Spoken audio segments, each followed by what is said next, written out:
Hi guys, it's Sebastian the Sick Witch. Welcome to part 3 of Wicca 101. Today we are going to talk all about sacred space and altars. An altar is a sacred space dedicated to magical activities, prayer, meditation, and acts of devotion to deity.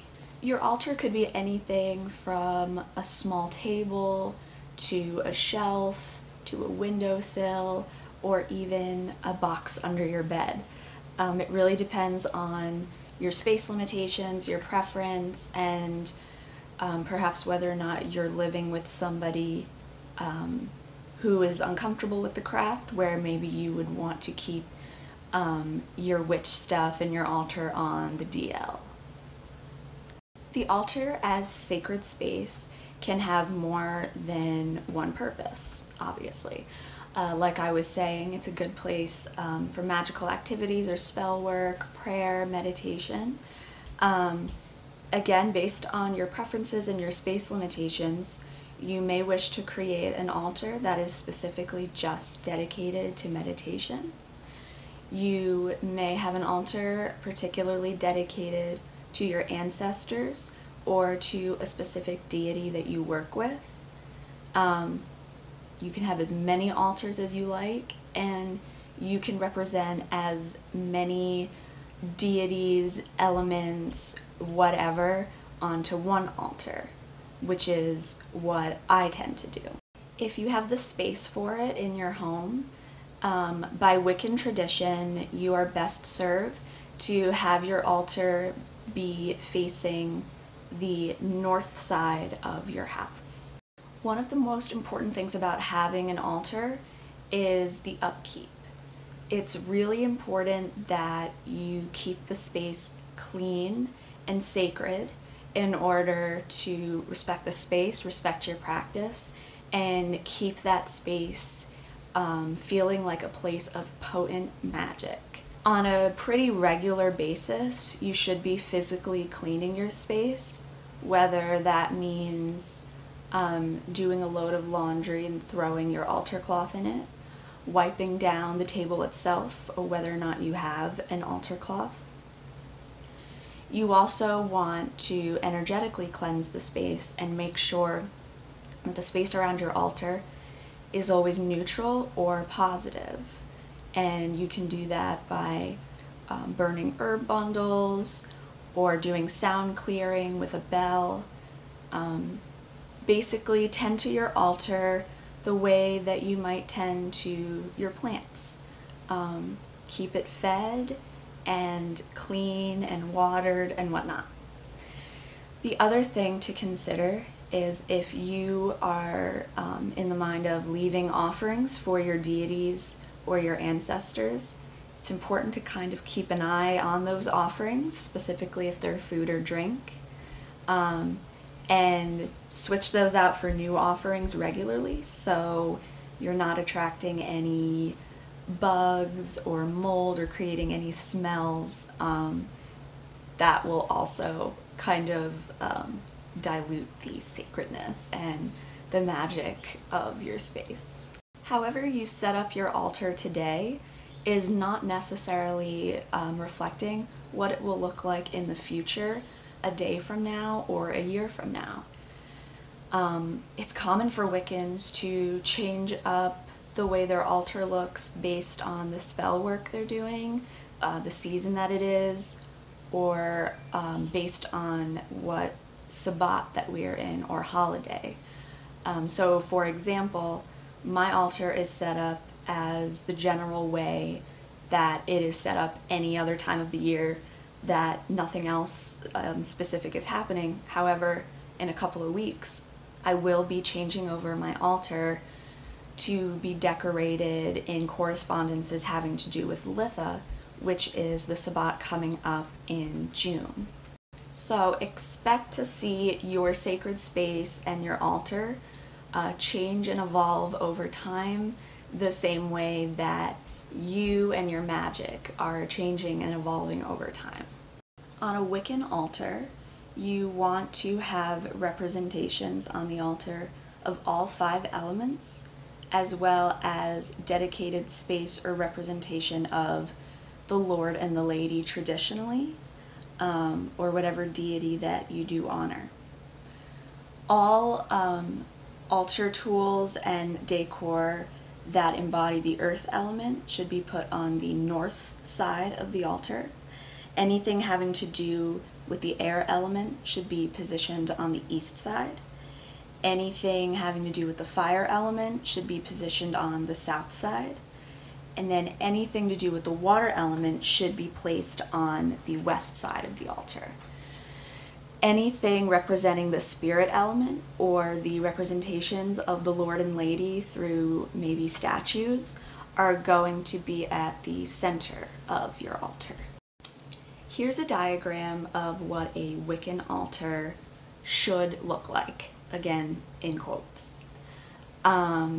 This is the basic foundation of how Wiccans organize their altar and honor deity and position the different elemental tools on the altar.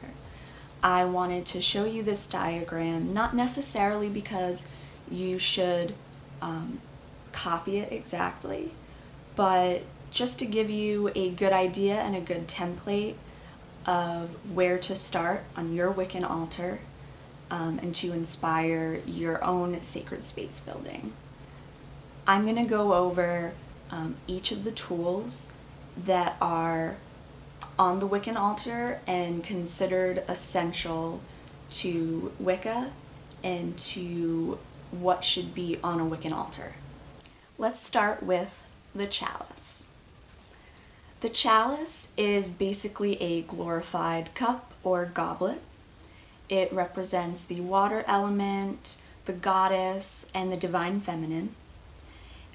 It's used to hold water, ale, or wine for you to drink during or after ritual, or for you to leave as an offering to deity or the god or goddess you work with. The athame, or dagger. The athame represents fire, although some argue that it represents air. The athame represents the divine masculine, and it's used for directing energy during a ritual and for casting circles. It traditionally has a black handle and a double-edged blade, but as you can see here, my athame is not exactly conventional. The wand. Most say that the wand represents air, though others do say it represents fire. A wand can be made from wood, minerals, or metal, and are sometimes set with and decorated with crystals, stones, cords, anything that comes to mind. Wands are usually made from found materials in nature, from sticks or twigs or branches that are from trees that are considered very sacred to witches, such as oak, hazel, elder, and willow. The wands are used to direct energy during ritual and also to invoke deity. Candles. Candles represent the fire element on our altar, but it also represents and draws in deity. On the traditional Wiccan altar, there is one candle for the Lord and one dedicated to the Lady. Candles invoke deity and spirit guides during ritual, and they can have a number of purposes based on the color that they are, the herbs and the oils that you dress them in, or the sigils that you carve into them. Representation of deity. All Wiccan altars have a representation of deity, whether it be through a candle dedicated to them, through a statue of a god or goddess, or simply an image cut out of a magazine, printed off the internet, or a drawing, an artistic rendition that you create of your god or goddess. If you don't specifically work with or follow a particular deity, You can also represent deity and the spirit element on your altar by simply incorporating a pentagram or pentacle on your altar. The bell. The bell represents the element of air and water. It cleanses the air through the sound that it makes, and you can also draw circles with it, and it is usually rung at the end of ritual to mark the end, as well as rung at the end of meditation to mark the transition from altered consciousness to full consciousness. Salt. Salt is one of the witch's best friends that is definitely on every altar. It represents the earth element, and it is pure in and of itself. It doesn't need to be cleansed, and so it is a perfect purifying agent for any of your magical tools, but even just by sitting in a bowl on your altar, it cleanses and purifies your sacred space. The salt is often added to the water during ritual, and it can be used to draw circles and draw protective lines over thresholds like your doorway. Water. This is the most literal representation of the water element. You can keep a cup or a bottle of water on your altar to represent water. Duh. Water is considered feminine and channeling emotion, balance, and intuition, and definitely the most literal cleansing agent. The pentagram or the pentacle. The pentagram represents both the earth and spirit element. It symbolizes the universe and ourselves and our connection and role in the universe and within all of the elements. And it's often depicted on a Wiccan altar by using an altar tile of either a pentacle, which is the star with the circle around it, or a pentagram, which is without the circle. Incense.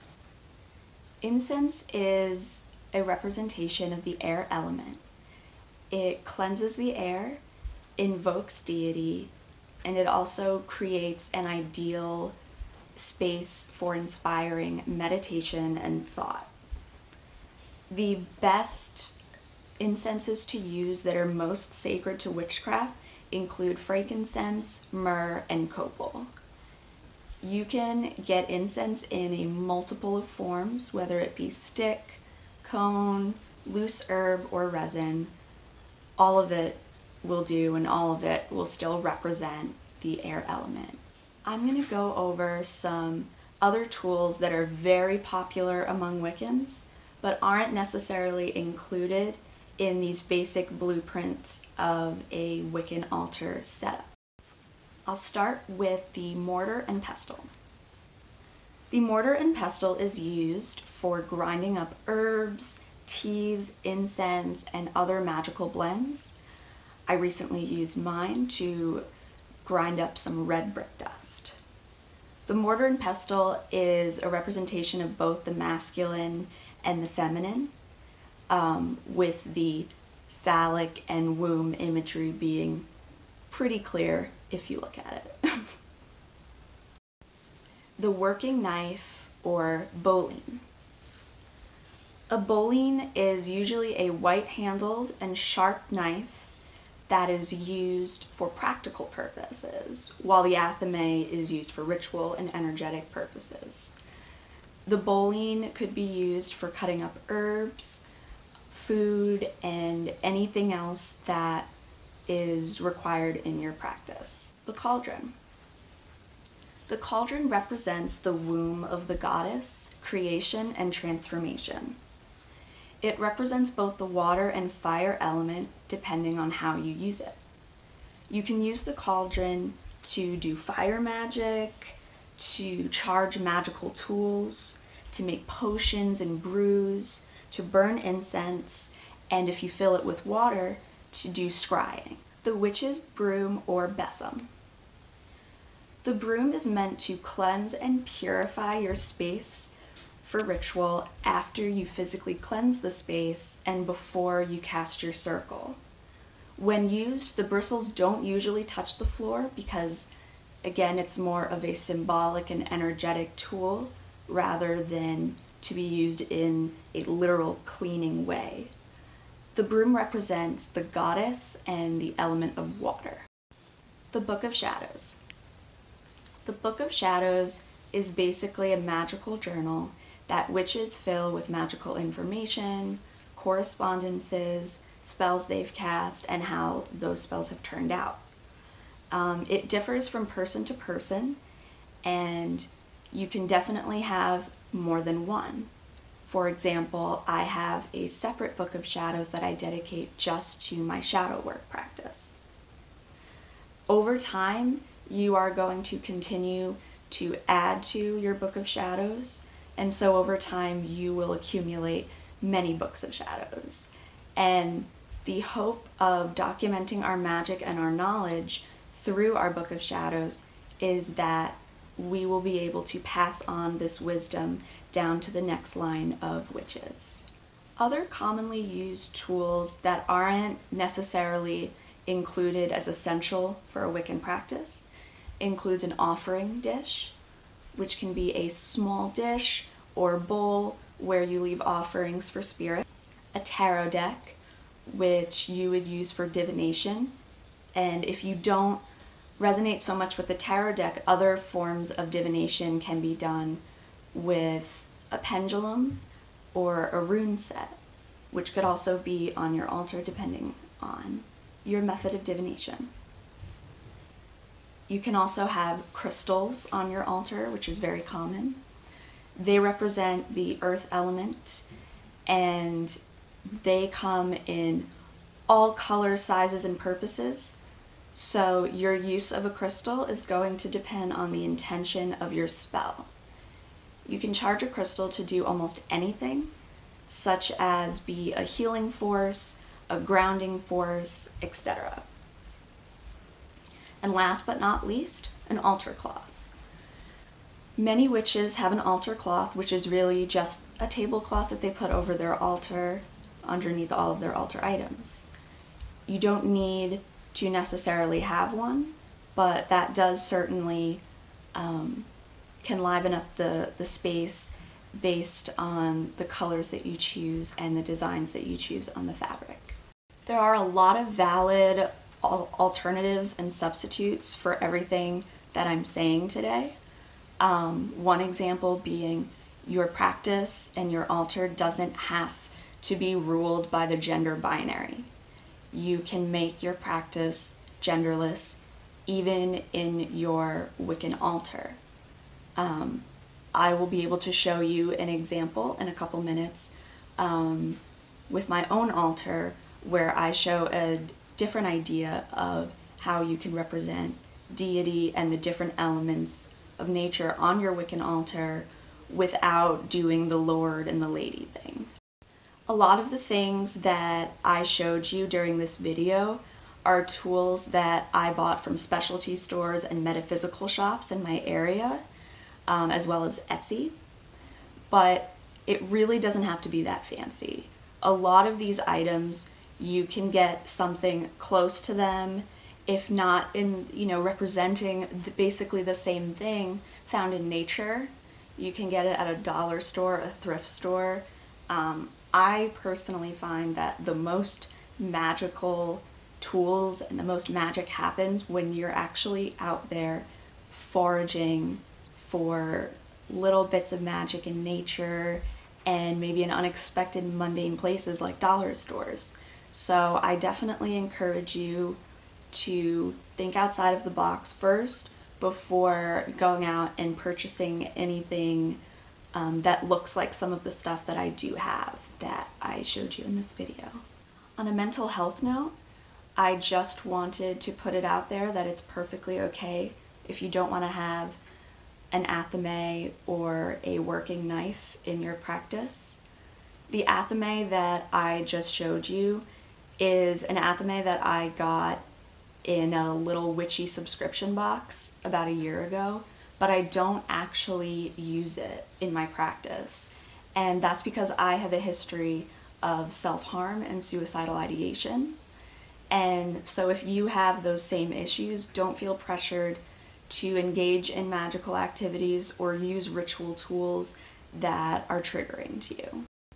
At the end of the day, whatever makes you most comfortable, most happy, feeling most magical, and making the space most functional for your particular needs, that is how you should set up your altar. So I am going to give you a quick altar tour of my own altar so you can have yet another idea of how an altar can look for a Wiccan who is not necessarily following all of the conventions of what a traditional Wiccan altar looks like. And hopefully I can give you guys some inspiration and ideas. My altar is a coffee table that I found on Amazon. I don't use an altar cloth anymore. I found it much easier to just clean the surface of the altar rather than the altar cloth, which would just kind of absorb a lot more ash and dirt and things like that, and it was just kind of harder for like daily upkeep. But lots of people choose to use an altar cloth for their altar. I don't. So instead of representing masculine on one side with the Lord and feminine on the other side, the lady, I actually represent the three aspects of the triple goddess on my altar. At the center, this is the maiden to me. It's an image of Hecate. The mother I have represented here by this prayer candle of the Virgin Mary, or the Virgin de Guadalupe. And for crone, I have a sort of pop culture representation of the Morrigan, who is like a dark war goddess who is closely associated with ravens. So she's definitely an appropriate representation that I love to use in my work with the Morrigan. Now, I don't have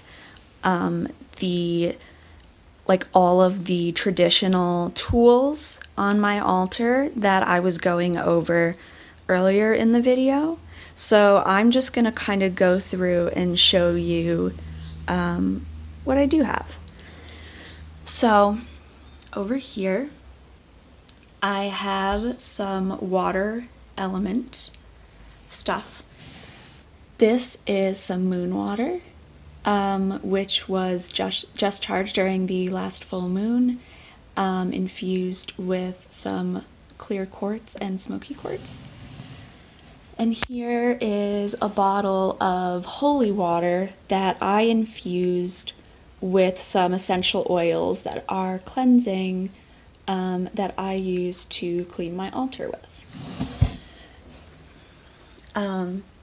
This black candle here is the main candle of my altar that represents spirit, summoning spirit while I do ritual. It's also what I use as Hecate's candle, since the other two have their own candle. I usually dress my candles with oil and herbs based on my intentions, but this one, I just started this one because I used up my last one. So this is it being kind of plain. I always use black candles for my my like main candle for spirit on my altar. They're usually used only for like banishment, but I find that it is potent in my practice with working with dark goddesses.